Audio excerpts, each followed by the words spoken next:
boa tarde a todos. Agradeço o convite da excelente deputada. Meu nome é Letícia, eu sou representante da Filozon Geradores de Ozônio e eu gostaria de fazer um contexto histórico aqui do ozônio para que todos pudessem... Não está passando. Para que todos pudessem entender que não se trata de uma tecnologia nova, que ela já é histórica e muito utilizada ao redor do mundo. Então, já em 1857, o Werner von Siemens, que é da famosa Siemens, patenteou, desenvolveu o primeiro gerador de ozônio. E já em 1880, o primeiro uso terapêutico do ozônio foi feito no território americano. Então, né, já é secular essa terapia. Em 1890, houve a demonstração da atividade bactericida múltipla, cólera, shigella, bacilo de tuberculose e outras na Alemanha. Então, a atividade antimicrobiana já vem sendo demonstrada desde o século passado. Em 1896, o Nikola Tesla, que é famoso, né, pela eletricidade e outras invenções, ele vendia geradores de ozônio na Sears, que é uma loja de departamento americanas, e o óleo ozonizado. Então, isso já estava amplamente difundido nos Estados Unidos, antes mesmo do advento do FDA, né? Então, era uma terapia que estava em aceitação. Na Primeira Guerra Mundial, então, foi utilizado para tratamento de feridas de guerra, pé de trincheira, gangrena, etc. Né? Não existiam os antibióticos, então o ozônio era um recurso terapêutico utilizado para esses tratamentos. E o The Lancet, que é uma revista científica de peso nos dias de hoje, né, uma das principais revistas científicas junto com Nature e Science, já em 1916 apresentava 21 casos de úlceras tratadas com ozonioterapia e em 1917, 79 casos bem-sucedidos. Em 1928, então, né, indo na linha do tempo, descobriram a penicilina e foi amplamente, então, começou a era da indústria farmacêutica sendo difundida para a população. Em 1929, foi uma publicação que 40 autores catedráticos em medicina nos Estados Unidos listaram 114 doenças que poderiam ser tratadas com ozônio.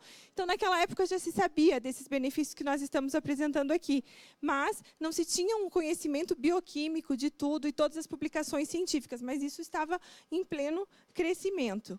Só que o ozônio não pode ser patenteado, e isso está diretamente ligado, né, à indústria farmacêutica e todos ao poder econômico. Então, em 1933, o Morris Fishbein, que era o editor-chefe e presidente da American Medical Association, eliminou todos os tratamentos médicos competitivos aos medicamentos sintéticos. Nesse momento, então, nos Estados Unidos, foi um retrocesso no desenvolvimento da ozonioterapia nos Estados Unidos, né? No país que falava inglês e no país que mais a indústria farmacêutica representa no mundo.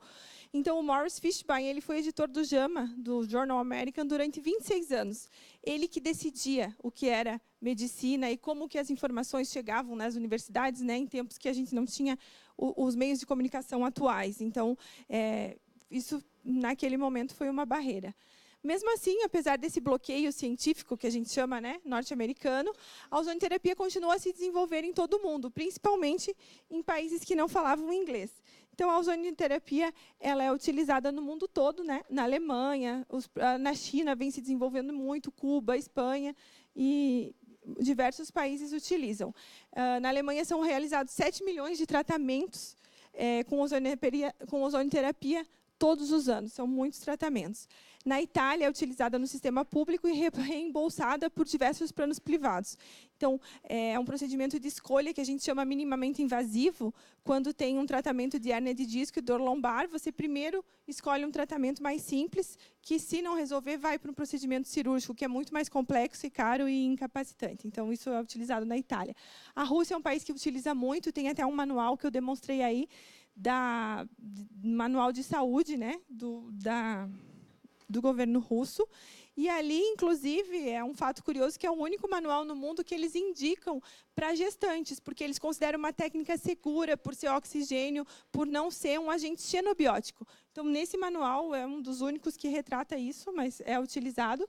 Cuba, por causa do embargo, utilizou muito. Cuba é um berço de todos os estudos pré-clínicos que a gente chama em animais. Então, muitos estudos pré-clínicos em ratos, em animais, e desvendando a bioquímica do ozônio, foram realizados em Cuba. Hoje, esse centro de ozônio que existia, que muitos já estudaram lá, já não é mais tão forte, mas ele teve bastante significado na história da ozonioterapia. Na Grécia, na Espanha, está aí os decretos da unidade de tratamento de dor, onde lá, né, cita a ozonioterapia como um dos procedimentos utilizados. Em Portugal, também, ali estão os procedimentos realizados, inclusive a tabela dos preços que são pagos, né, pelo governo aos profissionais que utilizam a ozonioterapia. E aqui, pode dar o play ali, por favor? É um ainda vídeo. Recentemente fiz uma coisa, porque estava com um problema aqui numa hérnia, com hérnia, etc. e tal, e então foi uma infiltração de ozono e pedi para ver na televisão a infiltração de ozono, o que foi uma grande chatice, porque eram 6 seringas grandes de ozono, nunca mais acabavam, e acompanhei devidamente na televisão, porque tinha a seguir um jantar com um amigo brasileiro. E então aconteceu uma coisa muito curiosa, fui para o recobro, mas estava na hora de jantar, e então saí pelo meu pé e disse, eu não posso andar. Esse é o presidente de Portugal falando que ele fez uma aplicação, ele estava com uma hérnia de disco. Ele tinha uma hérnia de disco incapacitante, e aí apareceu lá, ele fala ali, né, o sotaque difícil, com uma seringa, 6 seringas grandes, com um ozônio, e aplicou nele, ele saiu andando e foi para a reunião. Então, esse é o depoimento do presidente de Portugal. E eu também queria falar, então, da minha história, porque eu não estou nessa história há pouco tempo, né? E a minha história, a ozonioterapia, ela relaciona-se com a continuidade do trabalho que foi iniciado por meu pai, que era médico, e descobriu na ozonioterapia. Ele ficou muito empolgado, porque ele via um resultado imenso nos pacientes. E eu estudava farmacologia, na época eu sou farmacêutica, e eu não conseguia entender como que aquilo. Eu estudava uma farmacologia, um receptor para cada sintoma, e ele tratava um monte de doença com uma molécula tão simples. Os próprios professores na faculdade questionavam, e até como que isso podia ser verdade, e eu não entendia, né? Realmente eu não tinha conhecimento para entender. E então, em 2005, ele tinha uma doença grave, ele foi internado, ele tinha a síndrome de Marfan, e ele faleceu. A gente não pôde continuar o uso de ozônio no hospital naquela época. Isso gerou essa publicação, né, de pacientes críticos. E a pergunta que sempre me fazem, e claro que a gente acredita que Deus tem outros planos, mas é que se ele tivesse feito ozônio naquela época, a gente poderia ter mudado o curso dessa doença. E eu tenho certeza que muitas pessoas poderiam estar numa situação e poderiam mudar o curso de uma doença com uma técnica muito simples, que em algum momento, sim, ela pode mudar o curso. Ela não é uma terapia única, mas ela pode, sim, mudar o curso de uma doença. Então, desde então, de 2005 e antes, eu participo da regulamentação no Brasil, na luta junto com a BOS e outras instituições. E com a Filozon, tivemos a regulamentação do gerador de ozônio para o uso em odontologia, junto com a equipe da odontologia. Então, essa é a minha história também com a ozonioterapia. E eu acho importante a gente frisar, porque então eu falei, né, de uma droga e do receptor. O ozônio, ele é uma droga, né? Porque assim, a gente está aqui, não somos todos, tenho certeza que todos aqui poucos são médicos ou da área da saúde, né? E o ozônio não é uma droga, ele é uma molécula biológica inerente à natureza. Ela tem ação e mecanismos de atuação que são totalmente diferentes de uma droga sintetizada em laboratório. Não dá para comparar o ozônio a um anti-inflamatório, a uma talidomida ou qualquer molécula sintetizada, porque as vias de atuação são diferentes. Ela utiliza mecanismos fisiológicos e preparando o organismo para lidar com situações. E então você tem uma terapia que a gente chama de regenerativa. O ozônio está presente na nossa fisiologia. Você está produzindo ozônio nesse momento numa reação antígeno-anticorpo. Isso foi demonstrado na revista Science em 2003, que é um dos principais periódicos também científicos do mundo. Então, ozônio todo mundo produz para combater infecções. Então, o que a gente utiliza quando faz ozonioterapia é um recurso natural que faz um estímulo no organismo. Então, o Dr. Lamberto Rê fala que a ozonioterapia é a administração em diferentes vias de baixas doses de ozônio, em sua forma de gás, no objetivo de modular a maioria das funções protetoras da célula, principalmente em nível mitocondrial. Então, o ozônio não é um remédio. Então, o que quer dizer? Que o ozônio não remedia. Ele estimula o seu organismo a curar por conta própria. Ele estimula as suas interleucinas e etc. Então, é esse o mecanismo de ação do ozônio, que é muito diferente de um medicamento sintético. A medicina convencional, ela trata sintomas. E a ozonioterapia trata o terreno biológico. Por isso que eles não precisam brigar. Você pode tratar o seu terreno biológico e tratar o seu organismo com fármacos. Um profissional vai saber qual é a melhor terapia. Um profissional que conheça vai saber utilizar isso somando, para que o único beneficiado seja o paciente, a saúde do paciente. O ozônio também, quando utilizado topicamente, não sistemicamente, ele tem uma atividade antimicrobiana de amplo espectro, não existe resistência bacteriana. Então, por isso, por essa propriedade oxidativa, ele é amplamente utilizado, inclusive nos Estados Unidos, para desinfecção de água e alimentos. Nos Estados Unidos, desde 1982, recebe a classificação GRAS, que é General Recognized as Safety, seguro para utilização em alimentos, porque não deixa resíduos. Então, por conta dessa característica também, né, que já está regulamentado na odontologia, que vai ser melhor explicado depois, em diversas áreas, dentística, periodontia, endodontia e etc.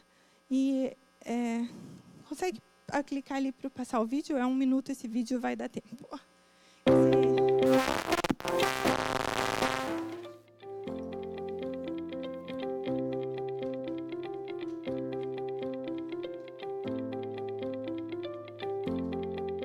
A ozonioterapia é uma técnica que utiliza o gás ozônio como tratamento.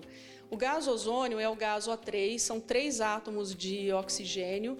Ele é gerado quando o oxigênio tem uma descarga elétrica. Em alta concentração ele tem ação antimicrobiana e em baixa concentração ele tem ação reguladora do sistema imune, favorecendo principalmente cicatrizações.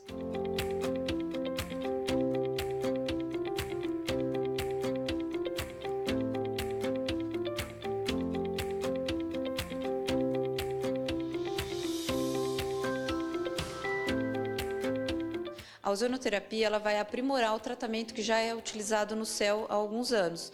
Então, ela vai nos favorecer em conseguir melhores resultados nos tratamentos já realizados. A ozonoterapia, inicialmente, vai ser utilizada aqui no céu nas especialidades de periodontia, cirurgia e endodontia.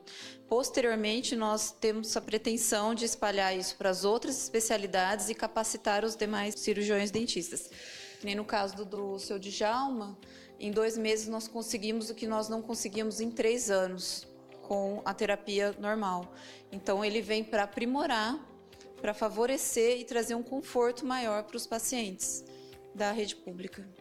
Desde 2012 que eu iniciei, tinha um problema no dente e não resolvia. Foi bom para mim, que eu fiz o tratamento e eu estou contente. E eu estou feliz também de saber que o ozônio me ajudou bem e pode ajudar outras pessoas também que precisam igual eu. De uma forma inédita, a cidade de São Carlos está sendo pioneira e aplicando essa ozonioterapia nos pacientes do Centro de Especialidades Odontológicas de São Carlos. Bom, então o ozônio, né, já venceu essa barreira, já está sendo amplamente utilizado na odontologia, com resultados que, às vezes, né, na prática, a gente consegue expressar melhor para vocês. Ele, hoje em dia, já está no setor de odontologia do Hospital Alemão Oswaldo Cruz, no setor de radioterapia. E aqui é uma cirurgia de osteonecrose de maxila, né, que o paciente estava internado com muita dor, já há 2 meses, e esse é o resultado do pós-operatório após 16 horas da aplicação. Pode parecer assim, para quem está enxergando, né? Tá, mas não tem nada. Sim, realmente é isso mesmo, não tem nada, porque o paciente teve um pós-operatório magnífico. Então, esse trabalho aqui foi apresentado na Áustria, em Viena, agora, porque ele auxiliou muito. Todas as técnicas foram realizadas, mas a ozonoterapia agregou, então, o resultado, menor tempo de internação, menos dor, menos inchaço. E é isso que a gente está buscando aqui em outras áreas também, né? Porque se ele faz esse resultado todo na boca do paciente, por que não pode fazer no pé do paciente, né? Então, eu vou finalizar. Então, a ozonoterapia ela é importante para a população. O seu uso é um recurso natural que resulta em melhor qualidade de vida, menor uso de medicação e antibióticos, reduz o tempo de internação e melhora global da cicatrização. Só mais um caso que esse era um ferimento grave, que não tinha... Se tivesse uma sepse, ele ia a óbito, porque era uma ferida incompatível com a vida. E a ozonoterapia, nesse caso, a água ozonizada foi utilizada para lavar essa ferida e possibilitou, então, que esse paciente fizesse enxerto. E aí, a partir do enxerto, ele seguiu o procedimento. Quer dizer, é isso que eu falo. Nesse momento, uma simples técnica de água ozonizada feita corretamente salvou e mudou o curso desse paciente, né? Que tinha... Todos os outros procedimentos foram realizados, mas a ozonoterapia ali foi fundamental, então, para mudar isso. Então, aqui eram só alguns artigos demonstrando o uso sinérgico, né, de outras terapias. Então, nesse momento histórico, aprovar a ozonoterapia significa estar em anseios, em sintonia com os anseios da população. Muito obrigada. Muito obrigada, Letícia.